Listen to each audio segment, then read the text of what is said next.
प्रतिसाद आहे. आता पत्रकाराला खोटं बोलून चालतं का? कारण हे सोपं नाही.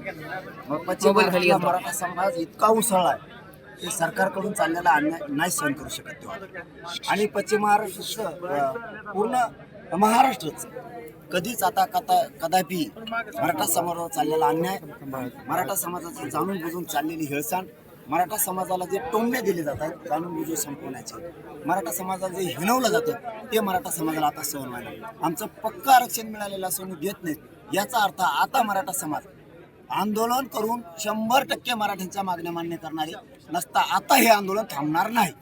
मुख्यमंत्री म्हणतायत की ओबीसी मंत्री म्हणून टार्गेट करणं योग्य नाहीये. कोणाचंही प्रमाणपत्र रद्द केलेलं नाही. हे शब्द फडणवीस साहेबांना शोभतच. याच्यात ओबीसी आणि मराठ्याचा काय संबंध? एक राज्य सरकारचा बावनकुळे भाग आहे. केलेली चूक फडणवीस साहेबांकडून आम्हाला ह्या अपेक्षा आहेत की त्यांनी म्हणावं तू चूक केली. मराठ्यांचं वाटलं का करतो?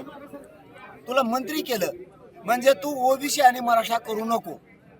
कारण याच्या आधी ओबीसी आणि मराठा करणारे फडणवीस साहेबांच्या पक्षात नव्हते. फडणवीस साहेबांनी ही डाव टाकून पुन्हा त्यांच्याही पक्षाचा नाश करू नये. त्यांच्या पक्षात कधीही ओबीसीच्या बाजूने मंत्री बोलला, आमदार बोलला असं नाहीये. ते बाकी काळ होतं दुसरीकडे.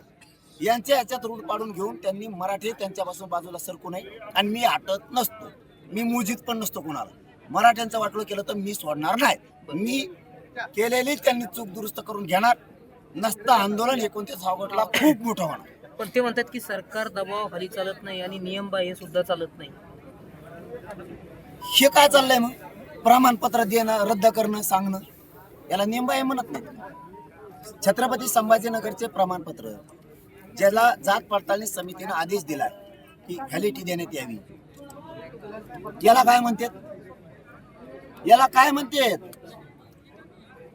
काय पक्ष चालवताय, काय सत्ता चालवताय, काय मराठ्यांचं वाटोळं करायला?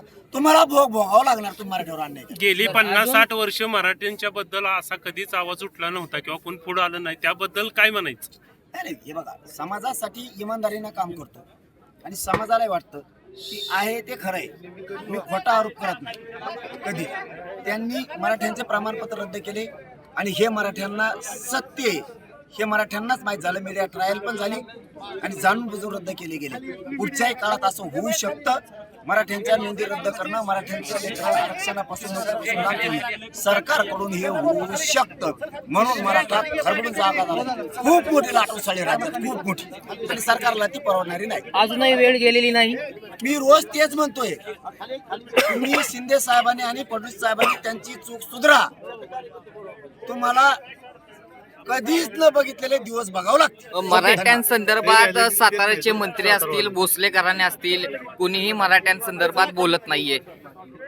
मी नुसतं राजेंबद्दलच म्हणत नाही, सगळ्या पक्षातल्या मराठ्यांचे नेते, आमदार, खासदार, मंत्री हीच योग्य वेळ आता जातीच्या लेकराच्या पाठीशी उभा राहण्याची. कारण समाजाचे लेकर संकटात बावनकुळेंनी तुमच्या नाकावर टिचून त्यांनी जाहीरपणा प्रमाणपत्र दिलंय, प्रमाणपत्र रद्द करायचा आदेश दिलाय, त्यांनी तसे पत्र काढलंय. आता मात्र सगळ्या पक्षातल्या मराठ्यांनी जागा होणं गरजेचं आहे. तुम्ही जर जागे नाही झाले ना तर समाजही तुम्हाला कधीच माफ करणार नाही, कधीच. छत्रपतींच्या वारसांना तुम्ही काय आवाहन कराल? साताऱ्यात हे आहात. बघा, छत्रपती म्हणजे सगळ्या राजांनाच नाही तर पूर्ण राज्यभरात जेवढे पक्ष आहेत त्या पक्षातल्या मराठ्यांच्या नेत्यांनाच माझं आव्हान आहे की तुमच्या डोळ्यात देखता जर तुमच्या जातीच्या लेकराचं वाटोळं होणार असलं तर तुम्ही गप बसणं योग्य नाही. कारण आपल्यात क्षत्रियाचं रक्त खेळतंय, आपल्यात मराठ्यांचं रक्त आहे, आणि त्याच जातीचं जर प्रमाणपत्र रद्द होणार असली तर तुम्ही एवढे बलाढ्य आमच्या समाजात असून उपयोग काय, असं म्हणायची समाजावर वेळ येईल.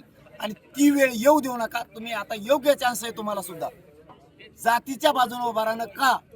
कारण तो सुद्धा समोरून प्रमाणपत्र रद्द करून त्यांनी जातीयवादाची भूमिका घेतली. त्यामुळे अशा जातीयवाद्यांना त्याचा धडा शिकवणं, त्याची जागा दाखवणं ही मराठ्यांच्या नेत्याची जबाबदारी. भाजपमध्ये असल्यामुळे बोलत नाहीत का दोन राजे? मी राजेंबद्दलच बोलत नाही, मी सगळेच सांगतो एकूण. आपली जात आपल्यासाठी महत्वाची आहे. जात मोठी करणं खूप आपली जबाबदारी आहे. त्यामुळं आपण लक्षात घ्या सगळेजण, आता संकटात सापडले जो कोण उतारणार नाही त्याला 100% शिक्का लागणार आहे.